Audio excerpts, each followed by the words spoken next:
Our next speaker is Professor Julian Disney, AO. He's the Director of the Social Justice Project at the University of New South Wales. He's also Chair of the Independent National Affordable Housing Summit, which is a coalition of national housing and community organisations, including the Housing Industry Association, the ACTU, ACOS, and various other community groups. He's also chaired the New South Wales Ministerial Task Force on Affordable Housing and has a long and previously distinguished career in the social services sector. I'd ask you all to join me in welcoming Julian to the stage.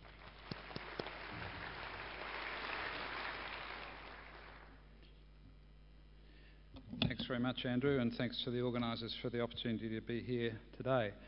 I'm going to divide my remarks into two sections. The first is speaking about some key challenges that I think we face in relation to affordable housing in Australia, and the second is some key responses to those challenges.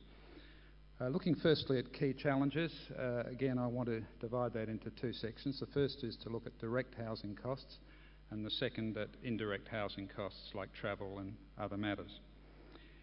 In relation to direct housing costs, for buyers it's increasingly well known, I think, that house prices have doubled relative to household income, more than doubled relative to movements in weekly earnings over the last decade or so. When I say house prices, though, I should probably be more specific and point out that that's really land that's almost entirely due to that increase. It's not mainly the cost of housing, that's really a very small part of it.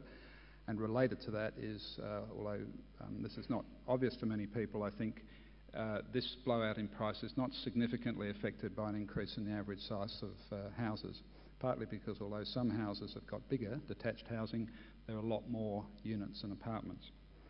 I think it's useful to look at the implications of that increase in terms of the kind of pre-tax wage increase that would be necessary to leave you in the same position that you would have been in 10 years ago as a new home buyer. A new home buyer now taking out an average loan compared to a new home buyer taking out an average loan 10 years ago needs to have, in real terms, so this is genuine increase, not just nominal, in real terms a pre-tax wage income of $150 more per week. So this is equivalent in a sense of a reduction in wages of $150 a week that's arising from the blowout in housing costs.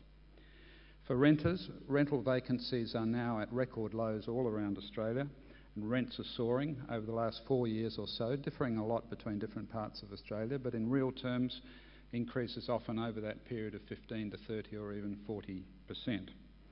An increasing problem is that where there is low rent housing, it's going to be even more difficult than it has been in the past for low-income households actually to get into the low rent housing.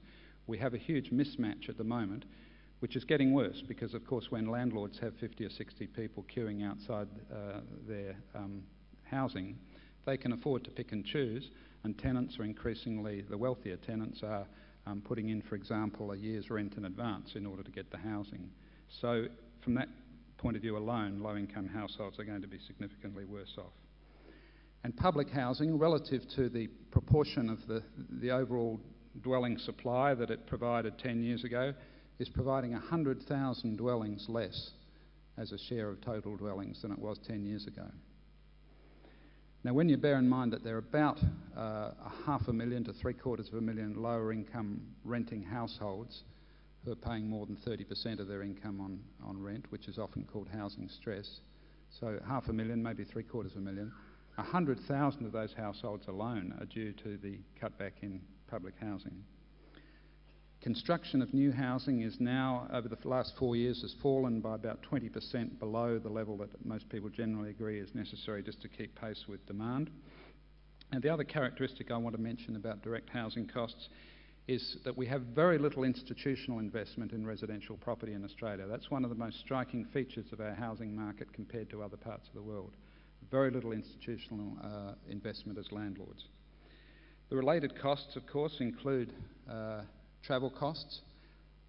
I call the hidden victims of housing costs those people who are only escaping more than 30%, having to pay more than 30% of their income on housing costs by living in very poor housing and or a very long way away from their work or their prospects of finding work, and often from their families and from community services and facilities.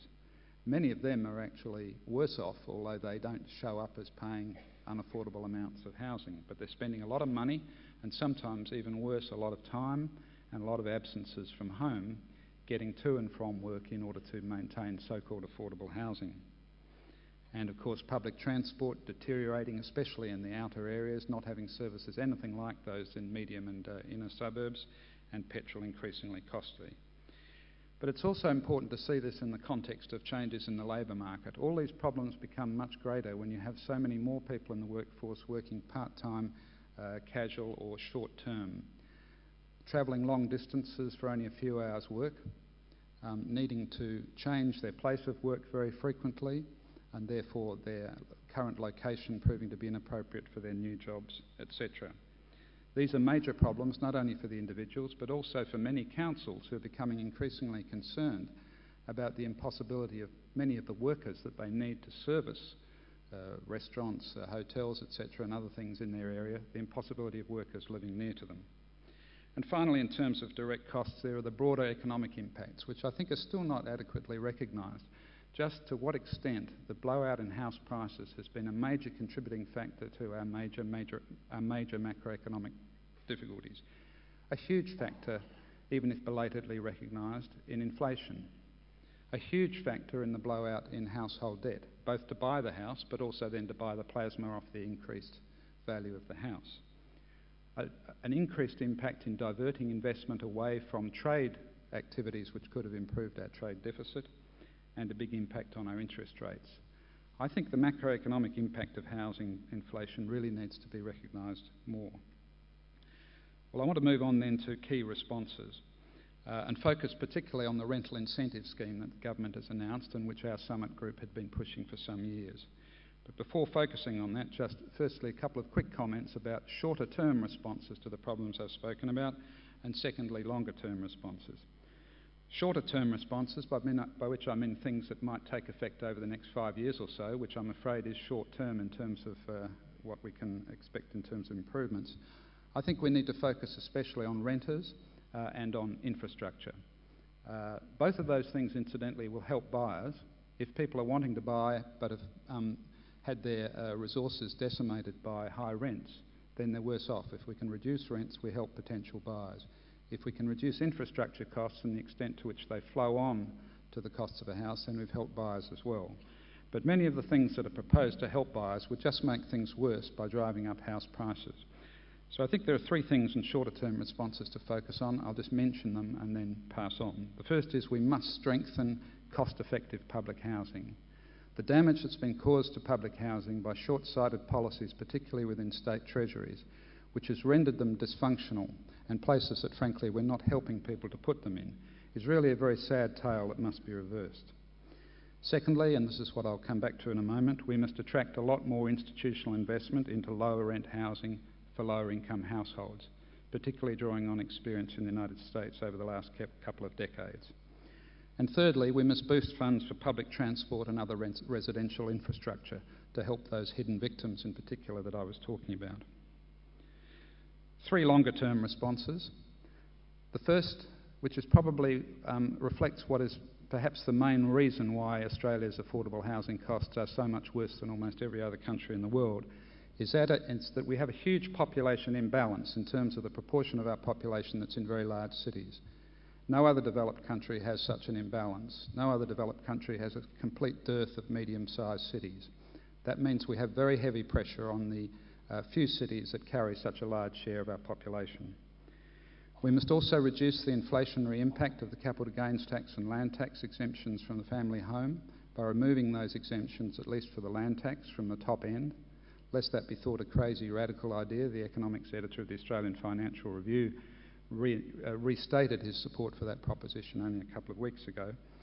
And we must restrict negative gearing by adopting the proposals of another radical, Ronald Reagan, who did it 20 years ago in the United States. But I want to finish by focusing especially on the rental incentive scheme which the government has announced and which I hope there'll be more details about soon. And as I said, its aim is to encourage institutional investment, especially superannuation funds, and our Summit Group has had detailed discussions with a number of superannuation funds and banks and developers and others in the proposals that we put to government. Firstly, about the nature of the incentive, then about the eligible dwellings and tenants, and then finally the way in which incentives may be allocated. Firstly, the nature of the incentive. The government has announced that it will be $8,000 a year for 10 years per dwelling, and can go to the developer or the financier or the manager of the housing according to what those involved in the operation wish. $6,000 of that will come in the form of a tax credit or grant from the Commonwealth, and at least $2,000 in value from state or local government. That $2,000 can be in a whole range of different ways which can differ between states. Tax concessions, planning incentives, discounted land, rent guarantees, and many other ways. The modelling of the scheme we propose, which is not identical to the government's, but we'll see, I think, in a few weeks' time whether the government's scheme can generate the same rates of return. With all the usual caveats about modelling rates of return, the scheme we proposed could produce something in the order of 8 to 9% post-tax nominal rate of return, which we think is in a reasonable ballpark, but obviously a lot depends on what investors are being asked to provide for that. The eligible dwellings and tenants, the housing must be newly constructed. So there are 4 points to mention here. Firstly, the housing must be newly constructed.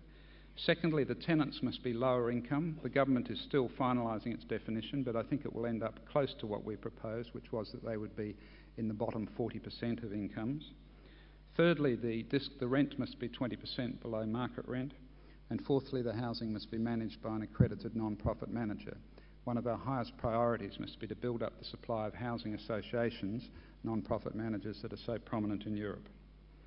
And finally, how are the incentives to be allocated? The government initially committed itself to $50,000 over the next 5 years. We're delighted that a couple of weeks ago they moved up to the level that we had proposed, which was 100,000 dwellings.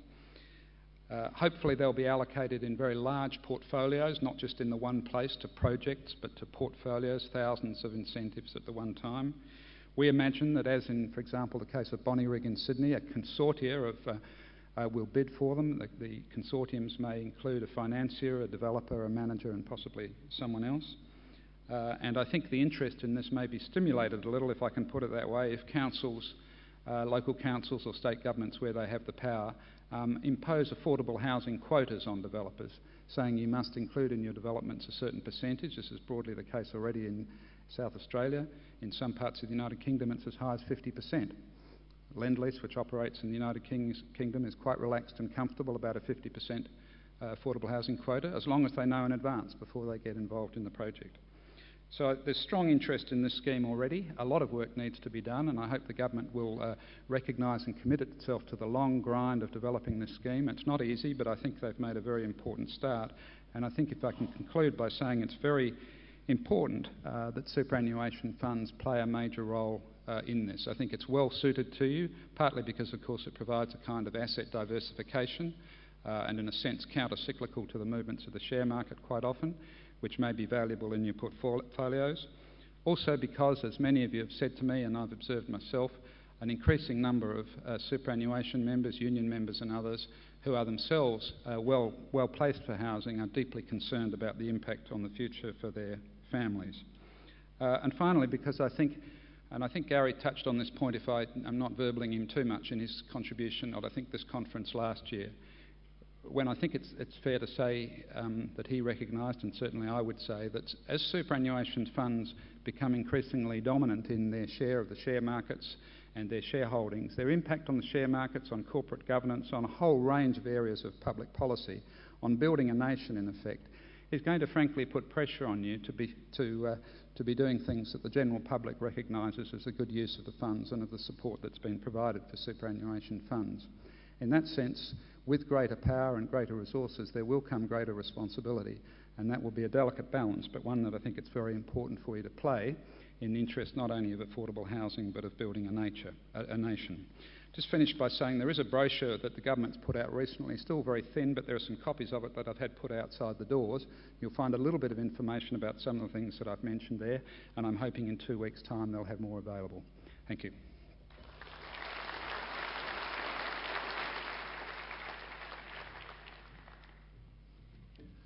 Our third speaker this afternoon is James van Smeerdijk, who is the Deputy Chairman of the Allen Consulting Group. He's consulted to business and governments across Australia for more than a decade around the restructuring of energy, water and transport sectors and the regulations that go with that.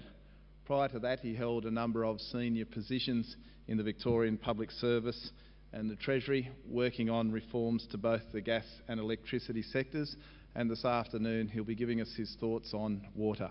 Thank you, James. Thanks.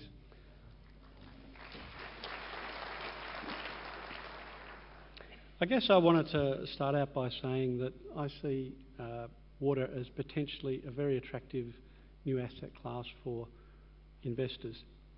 But there are some major impediments, and a whole package of actions is required for government before this can become a reality. Why is it attractive? I think some of the people in the film at the start of this referred to some of the reasons why it might be attractive. It's a very large sector. It's about the size of the electricity sector. There's a very strong, enduring demand for the product. There are huge investments that have been made, and there are huge investments that are coming down the track over the next decade. These are long-term assets. These are generally regulated environments. Seems like a marriage for superannuation money. There's also very significant scope for efficiency gains, and there's huge scope for innovation in this sector. So on the face of it, looks like a pretty good sector to be putting superannuation money in. So what's the catch? And I guess there's a whole lot of catches, and you're probably familiar with a lot of them. What's really required is a major kind of reform package to unlock the potential of this sector to investment and to efficiency gains and to innovation. I think, I guess if I'm to be short, I'll just talk about 5 key things that governments can do together to unlock the potential of this sector for investment. The first one is establishing clear property rights for water. Establishing a clear property right for the environmental flows, both in quantity and quality, and allowing people who have water to have a clear, separate title that can be subject to mortgages and other similar instruments, and establishing similar rights in urban areas, not just for farmers, but in urban areas as well. Second point, facilitate trading. There's already quite a few rural trading schemes up and running. Some are more or less better, but the idea would be to basically remove the arbitrary barriers to trading, allow trading in water to occur. The third issue, really rethink the way we price water. There's a huge diversity in the way that water is priced around Australia. I think if we're thinking about urban water, we've got to go back to a concept of having a basic household allocation that people, we can be comfortable that people can get access to water at a reasonable price for their basic needs. But beyond those basic needs, that discretionary water be priced at the market price. There need not be one type of water. There can be many different types of water in many different areas and many different prices. The fourth area that governments really need to focus on is removing the stifling monopoly kind of characteristics of this industry, opening up the industry to a bit of competition and innovation. One initial way of doing that is through allowing the pipeline and other monopoly infrastructure systems to be used by outsiders, a system of third-party access. But to make this work as well, you've got to redefine the roles of a lot of the public institutions that are involved, the businesses and the regulators. You've also got to look at the existing businesses themselves. Are they commercially viable? Do they have the right scale? How are they governed? Are they governed in a commercial kind of way? Really rethink the whole structure of the industry. And the fifth point, if you're going to have a sustainable, competitive kind of infrastructure that's going to allow you to invest in this enormous sector, you really need a redesigned institutional structure. That means some sort of economic regulator for the monopolies. It means a much more carefully designed environmental regulation system, a very clear public safety regulatory system. It means defining and backing up the market rules and mechanisms with institutions. And really importantly, it also means much better open and transparent planning and evaluation so that information is available out there. Now, I guess for many people it's very hard to get excited about utilities. They're kind of pretty, in some ways, dull businesses. But if governments could put together a package like this, and they would absolutely transform the sector, and there'd be no more water restrictions in cities. There'd be all sorts of innovations flowing that could achieve really good outcomes from the environment point of view as well, and that we're not achieving under the dead hand of central planning. Is there really an opportunity to do this? I mean, the water sector's been around a long time. Not really much significant reform has happened for a long time. I think there is a chance for significant reform to open up opportunities for investment. I think, in fact, there's a window of opportunity over the next year or two. And this window of opportunity is informed, I think, by three factors. The first factor is a prolonged drought and a recognition of climate change has led to a shift in public opinion. There's an understanding that the old ways are not really working, restrictions are not really a clever device, and there's a real keen understanding of the environmental impacts as well as the social and economic impacts of water sector. Secondly, there's an alignment of governments. The Rudd government has come in making some very positive noises about a reform agenda for water. Unlike the previous government, they're not restricting those comments to the rural sector. They're talking about the whole sector. If you looked at the Treasury head, Ken Henry's speech recently, it's obviously a priority for the Commonwealth Treasury as well. At the state government level, they're really struggling and looking for answers. They have a huge amount of water infrastructure to fund. They're concerned about the impact on prices. They're looking for answers as well. And like any state government, they're also looking for a bucket of money from the Commonwealth Government as well. Lastly, while there is no such water market that really exists in the world, that I'm describing, there are good models around Australia and internationally in the water sector and in other sectors that can show us the way about how we might do this. It's not completely pristine territory. There are a lot of lessons we can draw from all around the world. And I think whether this window opportunity is grasped by government, we should know as early as October when there's a major COAG meeting. And if the governments can come together and decide on a package like this, then the first indication of that we should see in October. Thanks.